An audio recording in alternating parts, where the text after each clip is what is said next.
Hello everyone, আসসালামু আলাইকুম। বেশ কিছুদিন হলো বৃষ্টি হচ্ছে, তো ভাবলাম যে আজকে একটু খিচুড়ি রান্না করি। প্রথমে আমি মাংস বসাবো। মাংস হতে অনেকটা সময় লাগবে, তার জন্য আমি প্রথমে আগে মাংস বসিয়ে দিব। মাংস রান্না করার জন্য প্যানের মধ্যে আমি সয়াবিন তেল দিয়ে দিব। তেলের মধ্যে দিয়ে দিব তেজপাতা, দারুচিনি, আর দিয়ে দিব সাদা এলাচ, আর দিয়ে দিব পেঁয়াজ কুচি, আর দিয়ে দিব ২ টা রসুনের কোয়া, আর দিয়ে দিব কাঁচামরিচ।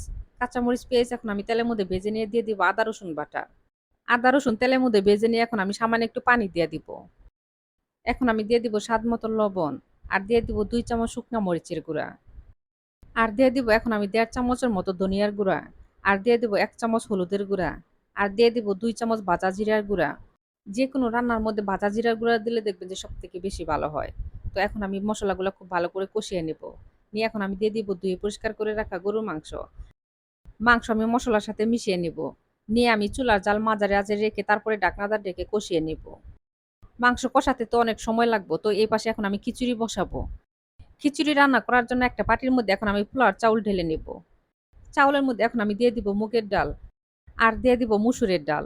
মুগের ডাল আমি ভেজে নিয়েছি। অবশ্যই কিন্তু মুগের ডাল হালকা করে ভেজে নিতে হবে। আর মুগের ডাল ভেজে নিলে দেখবেন যে মুগের ডালের যে একটা কাঁচা গন্ধ আছে সেই গন্ধটা আর আসবে না। আর যদি না ভাজেন তাহলে দেখবেন যে একটু গন্ধ আসবে, তো খেতে বেশি ভালো লাগবে না। মুগের ডাল বেশি কড়া করে ভাজার দরকার নাই, হালকা করে ভেজে নিলেই হবে। এখন আমি খিচুড়ি রান্না করার জন্য প্যানের মধ্যে সয়াবিন তেল দিয়ে দিব। তেলের মধ্যে দিয়ে দিব তেজপাতা, দারুচিনি, আর দিয়ে দিব সাদা এলাচ, আর দিয়ে দিব পেঁয়াজ কুচি, আর দিয়ে দিব কয়েকটা কাঁচামরিচ। পেঁয়াজ কাঁচামরিচ তেলের মধ্যে ভেজে নিয়ে এখন আমি দিয়ে দিব আদা রসুন বাটা। আদা রসুন আমি তেলের মধ্যে ভেজে নিব। আদা রসুন তেলের মধ্যে ভাজতে হবে খুব ভালো করে, যেন আদা রসুনের কাঁচা কোনো গন্ধ না থাকে। আদা রসুন বাটা তেলের মধ্যে ভেজে নিয়ে পোলাওর চাউল আমি তেলের মধ্যে দিয়ে দিব। দিয়ে আমি চাউল ডাউল তেলের মধ্যে ভেজে নিয়ে এখন আমি দিয়ে দিব স্বাদ মতো লবণ, আর দিয়ে দিব ১ চামচ হলুদের গুঁড়া, আর দিয়ে দিব 1/2 চামচ ভাজা জিরার গুঁড়া। এখন আমি চাউল তেলের মধ্যে খুব ভালো করে ভাজবো আরো। চাউল তেলের মধ্যে ভেজে নেওয়া হয়ে গেছে, এখন আমি দিয়ে দিব পরিমাণ মতো পানি। খিচুড়ি রান্না করার জন্য আপনারা যে পরিমাণ চাউল দিবেন তার ডাবল পানি দিবেন। তাহলে দেখবেন যে খিচুড়ি অনেক সুন্দর হয়ে যাবে। এখন আমি চুলার জাল বাড়িয়ে দিয়ে ঢাকনাটা ডেকে খিচুড়ি রান্না করে নিব।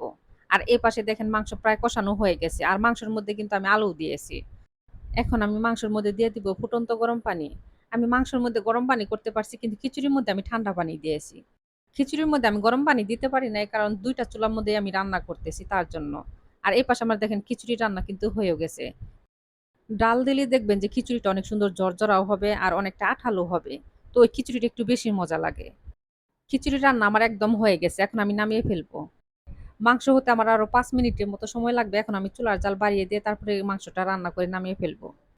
মাংস রান্নাও আমার হয়ে গেছে। এখন আমার পরিবেশনের পালা।